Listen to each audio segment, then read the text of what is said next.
দেখেন 4 centimetre 5 centimetre এবং 9 centimetre বাহু বিশিষ্ট ত্রিভুজের ক্ষেত্রফল কত? কত সহজ একটা প্রশ্ন দিচ্ছে। এই যে 3টা বাহুর মান দেওয়া থাকলে অর্ধপরিসীমা ছাড়া সম্ভব, কিন্তু যারা চালাক তারা এই পুরো প্রশ্নটা করবে না, তারা দেখা মাত্রই উত্তর পেয়ে গেছে শূন্য। কেন? দেখেন প্রথম 2টা বাহুর যোগফল তৃতীয় বাহুর সমান হয়ে গেছে, তার মানে এটা দিয়ে ত্রিভুজই হবে না। যার ত্রিভুজ হবে না তার ক্ষেত্রফল শূন্য।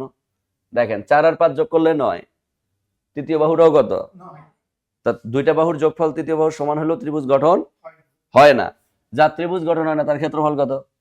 এখন ধরেন এটা আমার মনে ছিল না, আমি ক্ষেত্রফল দিয়ে টেস্ট করে দেখবো যে শূন্য আসে কি না। তাহলে অর্ধপরিসীমা এস, 4 আর 5 যোগ করলে 9, 9 9 18, 18কে 2 দ্বারা ভাগ করলে কত আসে? 9।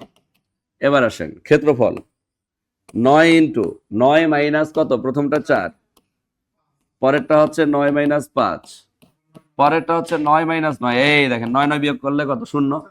আর শূন্য দ্বারা পুরোটারে গুণ করলে ওই শূন্যই। বুঝতে পারছে? এই যে 9 আর 9 বিয়োগ করলে শূন্য, আর শূন্য দিয়ে পুরোটারে গুণ করলে কত হবে?